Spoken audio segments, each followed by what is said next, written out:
안녕하세요. 금요일에 투동자 머니로그입니다. 머니로그에서는 돈에 대해서 좀 제 생각을 얘기를 하고 있는데, 유튜브 질문 중에 이런 질문이 있었어요.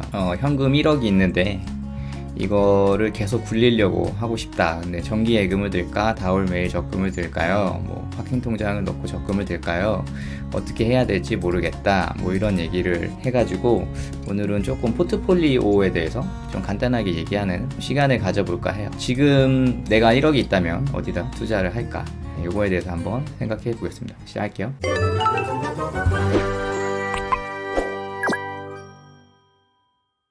일단은 현재 목돈은 1억을 목돈으로 굴린다고 보면은 가장 먼저 생각할 수 있는 거는 내가 몇 프로의 수익률을 얻을 수 있을까? 요거를 생각해 볼 수 있겠죠. 그래서 1%부터 10%까지 이렇게 한번 정리를 해보는 게 좋다고 생각을 했습니다. 1% 같은 경우에는 지금 1금융권 입출금 통장들에 넣으면 1%의 수익을 얻겠죠. 근데 이렇게 하는 사람은 아마 없겠죠. 아마 없을 거라고 믿고 싶습니다. 이제 2% 라인부터 들어가게 되는데, 지금 파킹 통장 중에 가장 많은 이율을 주는 웰컴 디지털 뱅크는 5천만 원까지 3.5%를 해주잖아요. 그래서 저희가 이 3.5%, 4% 이렇게 보는데, 이런 거를 보기에 앞서서 일단은 세후 수익률을 계산하는 게 좋아요. 이걸 습관을 들이는 게. 사실 3.5%는 세후로 2.961%입니다. 일반과세가 빠진 이런 수익률이 나오니까 여기서 현재 목돈을 곱하면 내가 지금 웰컴 디지털 뱅크에 1억을 몰빵 치고, 그럴 일은 없겠지만 저축은행이니까 5천만 원 이상 제가 넣지 않는 거를 좀 추천했었잖아요. 그렇게 하지 않겠지만 그냥 가정을 했을 때 296만 원을 얻을 수 있다. 이런 확정 이익을 얻을 수 있죠. 근데 웰컴은 또 우대금리가 다음 달부터 되는 거니까 또 이런 특이사항이 있어요. 그래서 사이다뱅크로 만약에 넣는다고 하면은 270만 원을 얻게 되겠죠. 근데 이분은 1년 동안 묶여 있어도 상관이 없는 분인 것 같아요. 그러니까 이 2%대의 수시입출금 통장을 이용할 필요가 없겠죠. 나중에는 필요할 수도 있지만 일단 없다고 볼게요.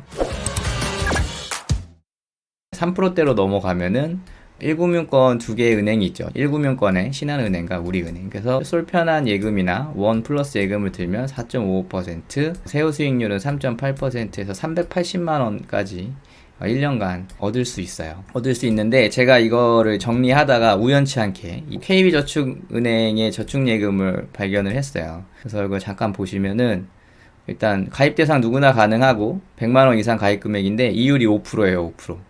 5%인데 만약에 예치 금액을 저희가 1000만 원으로 해놓고 기간을 3년으로 해놓고 5%인데 지금 월복리가 되는 것 같아요. 이 상품 자체가. 그래서 월복리가 하면은 연복리 수익률이 5.38%까지 늘어나게 됩니다. 굉장히 좋은 조건의 예금인 것 같아요. 근데 지금 이건 특판은 아닌 것 같은데, KB저축은행에서 2플러스 정기예금이라는 이름으로 지금 판매되고 있는 것 같습니다. 당연히 5천만 원 예금자 보호가 되고요. 지금 세후 이율로 보면 4.55%예요. 4.55%면 되게 대단한 게, 지금 장기국채도 이 정도 수익률이 잘 안 나오거든요. 4.5%까지는. 그래서 3년 자금이 묶인다는 이런 단점은 있지만, 왜냐면 지금 이 이율이 1년 계약을 하면은 4.8%고 3년 계약을 하면은 5%니까 복리 수익은 조금 높아지지만, 아무튼 굉장히 높은 이율의 예금인 것 같아요. 그래서 1억이 있다면은 여기다가도 돈을 좀 묶어 놓는 것도 좋은 방법이 아닌가 싶기도 해요. 근데 이 KB도 저축은행이다 보니까 5천만 원 여기다 넣고 5천만 원은 우리은행에다 넣고 이런 식으로 할 수도 있겠죠. 예. 그래서 지금 은행권을 이용한다고 하면은 이 세후 수익률이 5% 안쪽으로는 가능할 것 같습니다. 은행권은. 근데 5%까지는 못 넘어오겠죠. 당연히. 특판이 아닌 이상 못 넘어오는데, 이 5%부터 여기서부터는 채권의 영역이에요. 5%부터는. 그래서 이런 장내 채권을 산다든지 국고채를 산다든지 장기 국채를 산다든지 하는 방법이 있겠죠. 장기 국채를 사면은 보통 제가 계산을 해보니까 한 16년 11개월이 남은 장기 국채를 계산을 해보니까 한 연복리 CAGR이 3.5% 정도 나오는 것 같아요. 3.5% 정도 나오는 것 같은데, 현재가로. 그러면은 은행에다 돈을 넣지 국채에다 왜 돈을 넣어요? 라고 궁금해 할 수 있잖아요. 간단히 얘기하면은 앞으로 금리가 내릴 것 같다, 금리가 이렇게 오르다가 금리가 이렇게 내려갈 것 같다 하면은 이 국채의 가격이 올라가게 되니까 그때 중도에 상환을 하고 나오는 경우가 있을 수 있겠죠. 그러니까 국채에 투자를 하는 이유는 표면금리 1.125%를 만기까지 확정이익을 받을 수 있고, 지금 시세가 6,000원이니까 만기 때는 10,000원을 받게 되잖아요.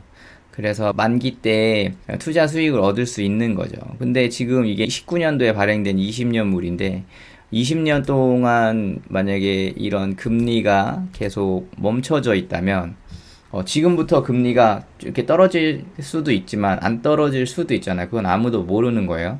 계속 오를 수도 있고. 근데 그게 계속 머물러 있다고 치면은 20년 동안 1% 받으면서 어떻게 보면 묶여 있는 거예요. 그 중간에 빠져나오려고 하면은 금리가 더 올라간다고 생각했을 때 매수자들이 없을 수도 있고, 또 내가 매도를 하는 가격이 내가 산 가격보다 낮으면은 손해를 보고 나올 수도 있으니까, 그래서 금리의 흐름에 따라서 투자를 해야 됩니다. 그래서 5%대는 이렇게 국채로 하면 될 것 같고,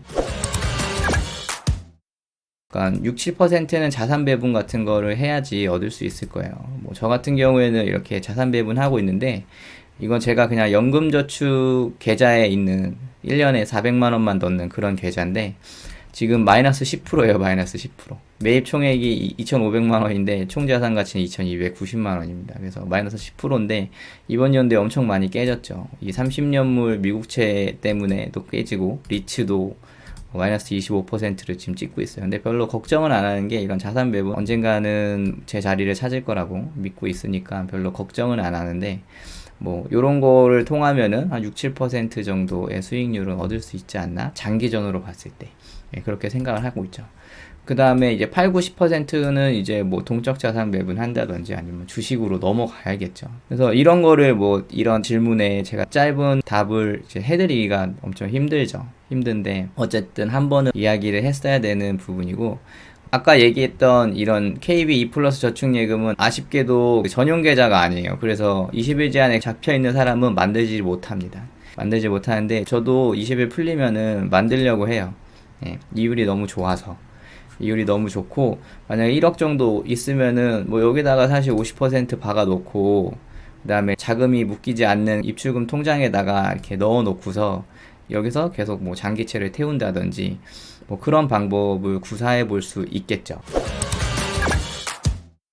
그래서 오늘 이제 제가 궁극적으로 얘기하고 싶었던 거는, 정리하자면은 시장의 수익률은 리스크에 따라서 달라요. 이런 입출금 통장이 이제 요 정도의 이자를 준다면 1년 동안 내 돈이 묶여야 되는 예금이 이 정도의 이자를 주죠. 그러니까 이 정도의 엣지가 생기는 거죠.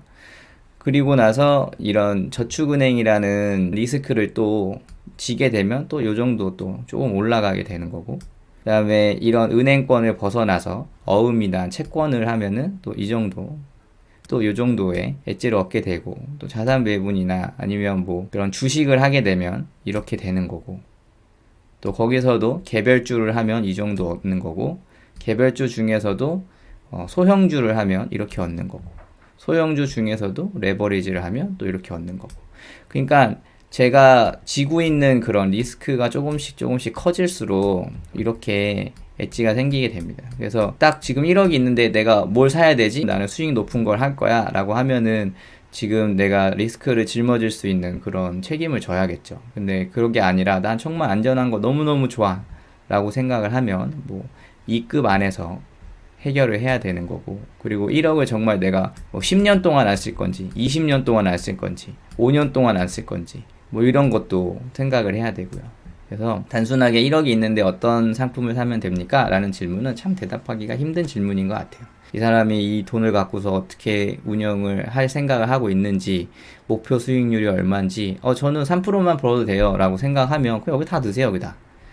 여기다 다 넣으시고, 뭐 다울저축은행 같은 적금 같은 거 나올 때마다 넣고 선납이원 하세요 이렇게 얘기할 수 있겠죠. 근데 생각을 깊게 들어가 보면은 이런 세후 수익률이나 내가 목표로 하는 금액이나 내가 짊어질 수 있는 리스크나 시장의 지금 현재 엣지 상황이나 뭐 이런 것들을 다 고려해야 되기 때문에 참 대답하기가 좀 힘들어서 겸사겸사 질문에 답변할 겸 해서 이렇게 영상 한번 만들어 봤습니다.